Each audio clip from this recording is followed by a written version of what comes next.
gave me this jacket. And he said, you know, I've kind of outgrown this. But I wore it after cold days at the beach and wore it down here on cold days. And it kind of kept me warm. And, you know, I'd look at it and remind me of Mike. And I've kept it in my car all those years. And I would like to present this to Jessica.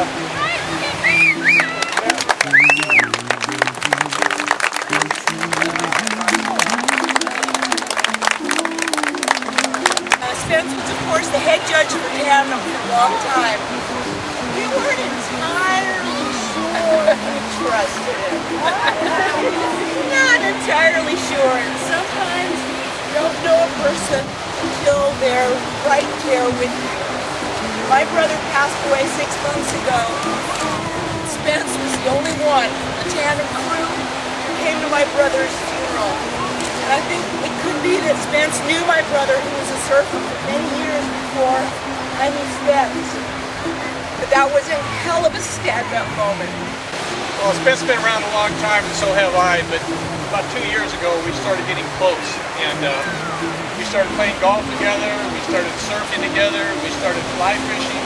Spence was a giving person. He dragged me into teaching fly fishing to his Boy Scout group at his church. Every time I turned around, I was involved with something that he was involved with. He would bring his swim team boys down here, teach them how to surf. So, if nothing else, I'd like to say that we should remember what Spence was all about, giving of himself, like here, and he would help anybody with anything he needed help in. He left part of himself with, I think, all of us. I only knew him for 3 years, and I'm blessed. I'm blessed because I knew him. I mean, little girls ran up to him and he'd pick them 5 feet off the ground. If I was a girl, I would run the other way. The guy would, you know, he was huge. And then when he'd stand up out there, it was like, God, don't get in front of him on a wave. But, you know, I loved him. I mean, heartfelt. The guy was just, he was one of the neatest guys I met out here, one of the greatest peers. He came along and brought a whole new aura to the camaraderie of these guys that show up in the parking lot in his old van and just being here and all that. But my son was graduating from high school, and I thought, wouldn't it be great, because they go down there every year, that they'll send my son down there, and Spence will be going, they'll put his, you know, he'll be under his shelter, under his wing, you know, how bad could it be?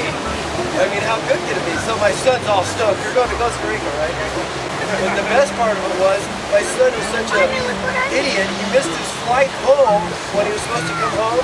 And so we were at the airport at midnight one night waiting for him to get off the plane, and there's no, my son wasn't on it. And my son doesn't email me or anything, but Spence says, don't worry, I'll get him on the next flight out of there.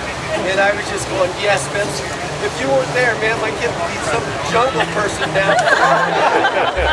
Coalition of Surfing Clubs would have trainings for judges and new judges, and he would embrace some of us new people and train us. And at every contest up and down the coast, there used to be a crew of 5 to 7 people that would rotate to each contest. And we lost 2 of them. We lost Phil Matthews, photographer, and Mike, all within the same 3-month period. The day that he had passed, I was calling him from Hawaii on top of this volcano to tell him which one Bill's powwow was. And I could tell something was very wrong. And I got the opportunity to just tell him I loved him. Anyway, about 3 days later, we're on the trip of a lifetime, whale watching, and I see all the photographers, and I'm thinking of Phil, and I'm thinking of Mike, and I'm telling my friend all about Phil and Mike, you know, that everyone that we were there in Hawaii was got to hear about these 2 characters. And there's no whales, we're sitting out there in Maui, and there's no whales, and my friend goes, maybe Phil and Mike will show up.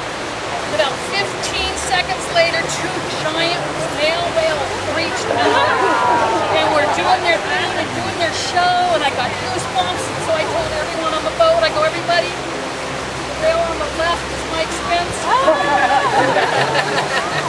and the one on the right is Phil Matthews, and some guy in the background goes, I said, this humpback mountain.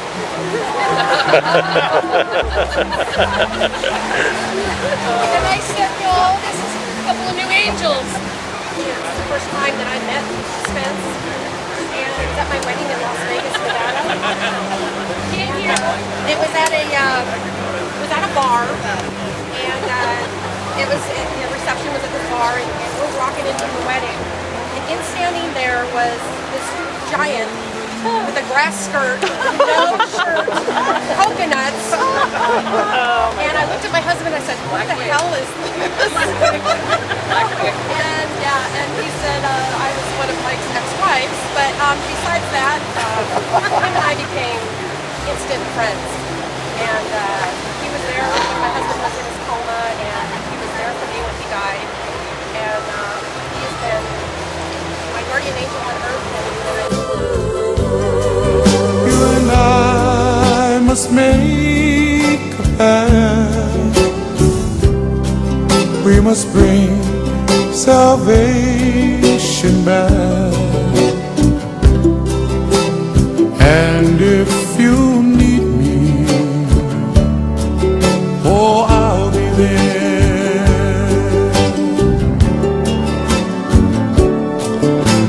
When I was a little boy, my grandfather said to me, he said, help your friends and neighbors to live in harmony. When the man walks in darkness and he stumbles right from wrong, you should be his brother and help him all along. Take the time to look around. Your brother's on the ground. Please don't look the other way. Listen to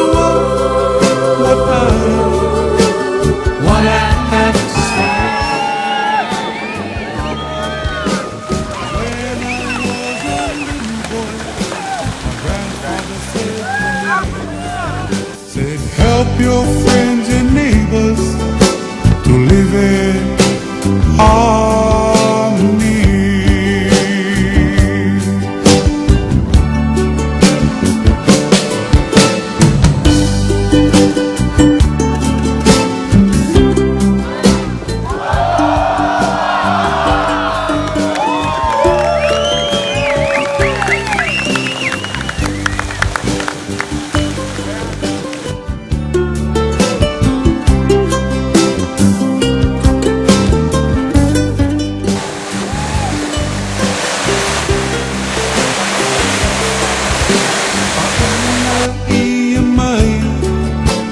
Anak Capuana. When I was a kid, my tutukani said to me, he said, help your friends